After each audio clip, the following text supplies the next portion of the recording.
The New York Post wrote an article about Steven Crowder. It turns out that his wife rant was, not alone. There was a pathetic pattern of abuse, according to the ex-staff of Steven Crowder. A bombshell ring video was leaked last week showing influential conservative commentator Steven Crowder berating his wife Hillary. In the footage from 2021 of June, he tells her to watch it and accuses her of refusing to do wifely things while telling her he doesn't love her. At the time, she was 8 months pregnant with their twins, like the most visibly pregnant someone can be. The pair, who married in 2012, have been locked in a contentious divorce since 2021. Crowder claimed the disturbing footage, which was released, misleadingly edited. Some people believe that.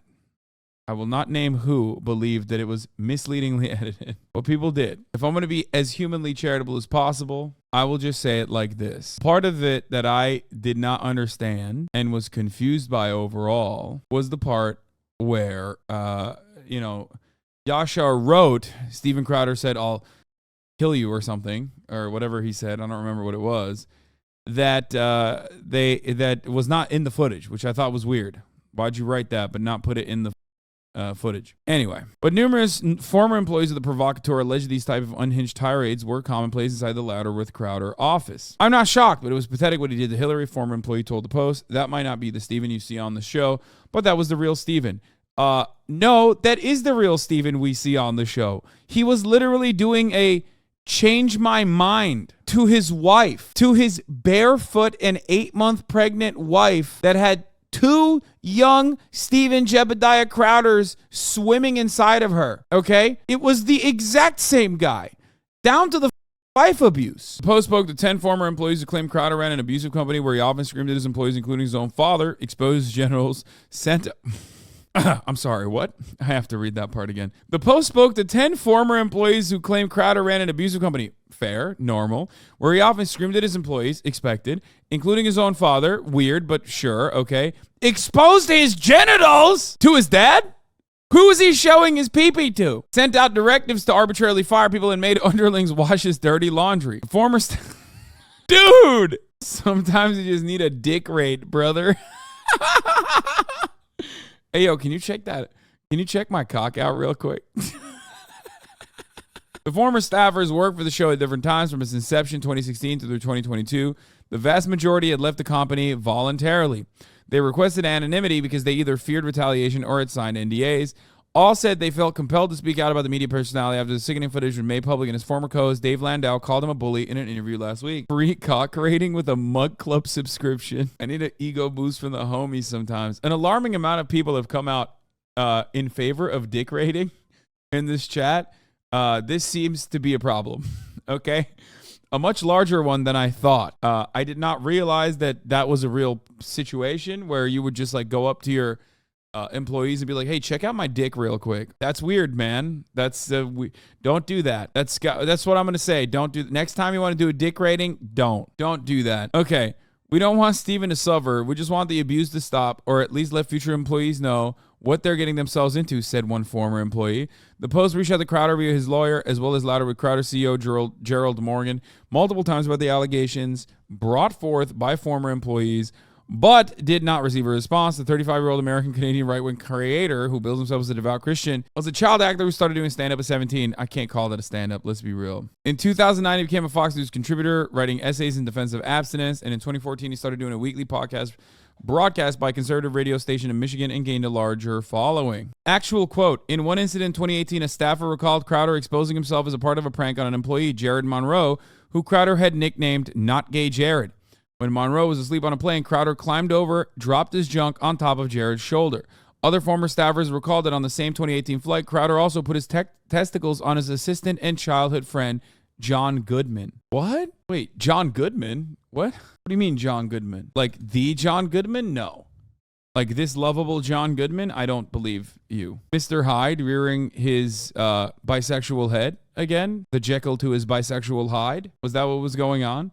Because Not Gay Jared was gay, right? People thought he was funny, and he could be, especially if you were watching from the outside, said an early staffer. No one thinks that.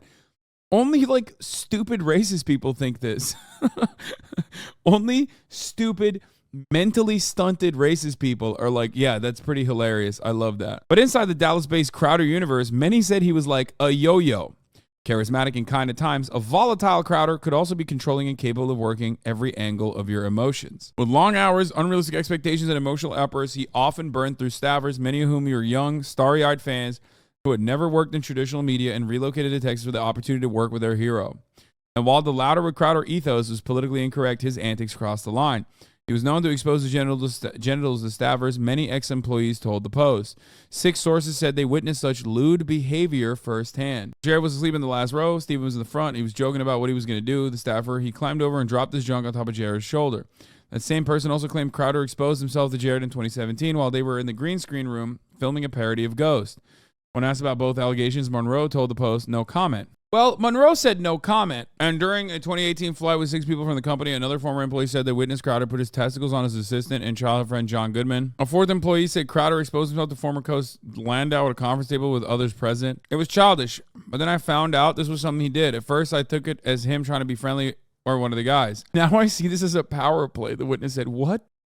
Bro, what is happening? If your manager at Red Lobster did this, it would be national news. Numerous sources noted these incidents were not part of any sketches, many of which would be bawdy and off-color. But Crowder, sources said, is often known for blurring lines of professionalism. Numerous other former employees said his production assistants washed laundry in the office, including Crowder's dirty personal items. Many described Crowder as not as tough boss, but an unreasonable micromanager who would send out unrealistic assignments after hours and set people up for failure. It was like a cult where we were all in. Steven Crowder did not want you to have a life outside of it. In 2017, he commissioned a small team to create a 30-minute Christmas Carol parody on top of their regular workload. A few employees, none of whom were paid overtime, said they logged over 100 hours in the week leading up to the release of the special and slept in the office. In the midst of this project, Crowder sent a group text message telling them to sleep in and come into the office a bit later one day. One employee remarked, sleep, lol. Crowder shot back, be a little grateful, buddy. The exchange seen by the Post angered the team, who turned it into an oft-repeated joke when they felt undervalued and overworked. And when shows or projects fell short of his expectations, Crowder piled the blame on his staffers. We'd tell him things wouldn't work, said one ex-staffer, who recalls a massive live show in 2018 not going as Crowder planned. I thought, surely Steven, who micromanaged the whole thing, is going to take some responsibility here, they continued. Instead, Crowder put the onus on his staff. Wow. Guys, I'm shocked. I'm shocked that a right-wing piece of shit makes for a shit-ass boss, dude. Wow. Like, so when he's cutting content about how workers are lazy pieces of, like, are you just sitting there going, yeah, you're so right? Not me, though. This guy's going to be a good guy this guy's going to be the best manager I've ever had. Like, what is wrong with you? When you go work for a dickhead because you like his dickhead commentary, why are you doing the surprise Pikachu head when he is behaving in the same way? Like, his immorality is consistent. Okay, like, why do you think that he's just like being a shithead when it's commentary time, and then like a totally nice guy when it's in the real world time? Instead, Crowder put the onus on his staff. Shocking. Shocked to find that out. The assistant handed each employee a copy of Jocko Willink's leadership and performance book. Oh, I love this story. Oh my god, I love the story. Extreme ownership: how the U.S. Navy SEALs lead and win. That's so good. You deserve it. I'm sorry, not the dick stuff. But like this, you kind of deserve. Because like the reality is a lot of bosses are shitheads, okay? Most bosses are, as a matter of fact. And I think that like, you know, you can get over in this way at any work, any place you go to. But you like kind of chose to work with Steven Crowder knowing that he was a shit boss. You know what I mean? Like you knew this is why you were a fan. Wasn't there a conspiracy that Crowder is actually normal and doesn't care? No, the conspiracy, well, it's not even a conspiracy, but like people say Ben Shapiro is actually like kind of chill to have a drink with. Not Crowder. No one is actually, if anything, consistently, even before this, most people that have ever actually like spoke about him and how he conducts himself behind cameras have said that he's a shithead, like a giant head, awful. Greg Gutfeld is the first, I mean, I hate his guts, but Greg Gutfeld was one of the first people that very publicly said Steven Crowder was like an awful dude. And most likely in the closet. Yeah, Crowder is like uniquely so bad that even his contemporaries hate him. Yeah, exactly. We all thought we were going to get an apology, but we got a book. It was like a sitcom, the former staffer cracked. Back in late 2020, while on the tear, Crowder sent out a directive to arbitrarily fire someone. Don't care who. Read the Discord message viewed by the Post. The source said Crowder often dropped threats to fire people in the company Discord chat room. His irrational outbursts even extended to his father, Darren, who works as his booker. Numerous ex-staffers said he'd lash out at his dad in front of the other employees. Darren, who still works with his son, did not respond to the post request for comment. He did regularly, and it was usually about failing to book someone he wanted on the show. Steven would say, I'm supposed to get stars. I'm supposed to get stars. Stars. This is reverse succession, yes. One ex-staffer who was approached by 2 other underlings who said Crowder's behavior towards his father made them feel uncomfortable. Last week, Crowder's ex-co-host Landau called his former boss a bully on an episode, You're Welcome, with Michael Malice. Whatever he has and whatever he's going through, I think he was bullied at some point in his life, Landau said, adding, he's become the bully and he doesn't realize it. Landau detailed how Crowder installed a Dave Don't Talk button in the studio and always had to get the last word in. Oh my God, dude. Eamon gonna make a video about this? That's the only take I really want? I'm sure he will. There's a lot of content for him to turn into wonderful CGI. But perhaps the most bizarre incident came after Crowder. Oh my God, there's more bizarre shit. Came after Crowder, who was scheduled to miss a show, signed off on comedian Mac McClowry to fill in with Landau. When Crowder's assistant later said no to McClowry's appearance and Landau asked Crowder about it, the conservative personality unleashed on his co-host. He told me he owns me. It was venomous. I saw a different person that I had heard rumors about, Landau told Malice. You're a idiot, dude. Like, I'm sorry, Dave. Why are you surprised by this? Even before his recent divorce drama, Crowder had raised eyebrows by going after fellow conservatives media titans. In January, Crowder, whose contract with the Blaze was up, launched a Stop Big Con initiative. He signed onto Rumble, literally only had 58,000 subs, which, by the way, was shocking to me. It's shocking because it's still pretty high. 58,000 subs is still pretty high. But, like, you know, I clear him. I have 65,000 subs. I'm a one-man operation for the most part. And on top of that, okay, I'm not getting $50 million deals. You know what I mean? You're not demonetized. Bro, what do you mean? That means, first of all, you're not demonetized. Exactly. That means I'm worth, what, $100 million then? It's also quite literally why, the reason why he has 58,000 subs for his mug club is because he's demonetized. So he can give you the, like, sweet racism. My subscriptions don't offer you anything other than avoiding the top of the hour ad break. Do you not get that? People still subscribe. People still gift subs. People still subscribe regardless. That's what's insane about this. Like, Steven Crowder is actually serving a purpose with his subscriptions, like extra racist content. You know what I mean? Shit that you couldn't get, the juicy racist tidbits that you normally wouldn't be able to get elsewhere. I don't got the Only Clans paywall. No, I'm not giving a top of the hour ad break right now, but thank you for the 1010. Shower me. Anyway, in March, he signed on Free Speech Rumble, and in an interview, Megyn Kelly said his crusade was not about me, it was about the next creator. We all laugh when he says stuff like that. If you were funny or talented, he squashed you, said a source. One former employee said they weren't doing the sketches they wanted to do, so they teamed up with Landau to create a sketch comedy pilot released last December. Steven freaked out and threatened to fire people over it. It was viewed as a mutiny, said the ex-employee. Another source noted it was made in their own time with their own equipment and did not use company resources. Dave was told, this is your fault. You have to fire them now. Eventually, the original source said Crowder backed down. In April, Landau announced he left the company, is going to the Blaze. That doesn't seem like somebody who's trying to build up content creators, said the source. Many blame his public unraveling on his habit of purging anyone who challenges him. These terrible ideas and moves have always been in his nature, but over time he has surrounded himself with only yes men and his family who works for him. They don't tell him otherwise, said an ex-staffer, adding, there is no one there to hold him to account. Well, it didn't end there, because Steven Crowder did respond to the allegations that he shows his genitals to former employees. And you are going to be shocked when you find out what he said, because you would think he's going to be like, no, of course not. Like, come on. He's going to deny it. Right? I would assume he's going to deny it. Defamation settlements. He's won them with CNN, NBC, Washington Post. And by the way, this is still Kyle Rittenhouse. Yeah. You still have people out there, Kyle Rittenhouse, who want to murder that kid. Doesn't matter what happened in court. Johnny Depp's life was ruined for 6 years of his life. Yeah. Because he had to white knight it and not actually tell you that a bottle was. And by the way, alcohol problem? Sure. Little weird? Sure. Yeah. Does he walk around with 19 bracelets like he's the little rotating bin at Hot Topic? Yep. Doesn't make him a criminal.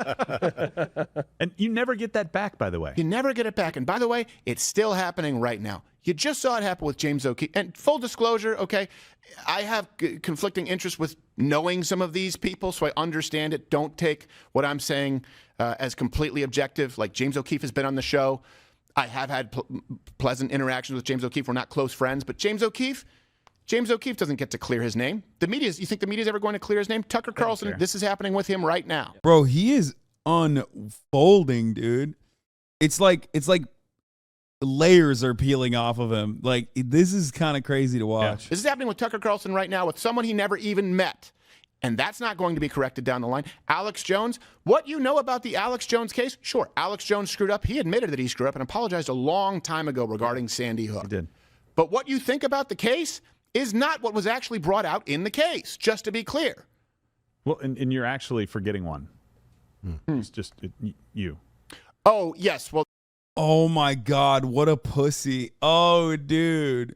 Oh, the peanut gallery, dude. Oh, no. You, sir. Why is he so wet? well, that's true. And which means, by the way, you can leave a comment down below. Steven? I forgot. Yes. Steven?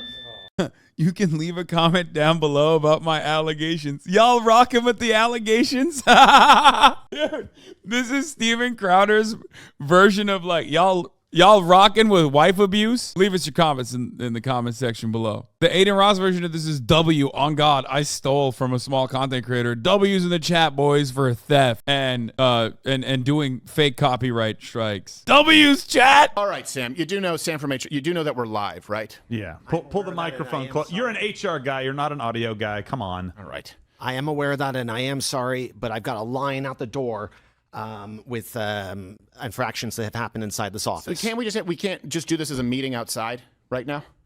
No, this can't wait. You have a list of infractions that have taken place in this office. Goodness. Sorry, Stephen, but this has to be addressed. Okay. Yo, he looks kind of scared. Like, I know this is a pre-planned segment. Why does he seem so tense? All right. The other day... Everything you're about to say has actually been spoken in this office? Yes, that is correct. Oh, Fight like hell if you're fighting your wife on who's getting the one car. Folks, sign up on the Mug Club if you want to see more of my spousal abuse. boy. Okay. So these are all, and what's the punishment? Go. Just, yeah. So the other day, Gary said, quote, I have never met a Russian that I liked. Gary, did you actually say that? I did, Stephen. I'll be honest. I'm sorry. All right. Well, okay. So we don't appreciate it. All right. Okay, Sam. That's really not that bad. But he's Russian. But It doesn't matter. You Russian. can't say that. It's wrong to hate, Darren. Okay, All right, all right. Sam. Okay. Kim said, when in doubt, quote, blame the Clintons? Well, okay, Kim. That's not for crying out loud. Sorry, Stephen. You did say that? All right. Well, look, people say things in an office. These are minor infractions. I think so. I mean, Yeah. Okay. And then Toolman said, so we want to talk about this Jewish guy that steals everyone's money? Did you say that, Toolman? Yeah, probably. That sounds like me. That actually is something that you said? Yeah. Okay. Wow. Tim, let's not. he's Jewish. Tim. Let's not do that. I and was let's not talking talk about Sam. Yes. Okay. All right. So And now there's this newspaper article out this morning where it says, quote, Crowder was known to expose his genitals to staffers. well, hold on a second. Yes. Yeah, well, yes. just wait. I mean, That did happen. I mean, what are you talking about? The Terminator 2 sketch? no, but at the time, you only had 5 employees, and they were all male. Well, yeah, I know, but it was a Terminator 2 sketch because remember the nudies didn't fit? Oh, Is it that's that one, right. Sam? Yeah. Well, now there Was are... it the ET ones through the cornfields where we had to run naked through yeah, the you cornfields? were naked in that one. Yeah. We were naked in that one too. That was a good one. That was the night, though. Was it gay Captain America? Because what happened is A little cold. the onesie didn't fit, so we just had to make it a nosy, and there was no. Well, now that there are ladies here, we have to run things differently. Wait, first of all, no, these weren't in the process of you shooting sketches. But secondly, it is kind of weird that there are more times. Bold move, man. That's bold. He didn't just double down. He actually said, you guys don't even know. There are multiple times where I've shown my cock to my employees. There are multiple instances. See, now, if you're being accused of something, let's just pause for a second. If you're being accused of something by your former employees, there's a couple things you can do. Shut the up, litigation, apology, make things right. You know what I mean? And then there's also what Steven Crowder is doing, which is the Alex Jones technique. He made this very famous, if you recall, which is doubling down. But what Steven Crowder has done is actually a modification of the Alex Jones technique, which is, oh, you guys don't know, I've actually shown my cock a lot more than you think in all of these sketches that I wrote where I had all of my male colleagues look at my penis. That's cool, man. That's great.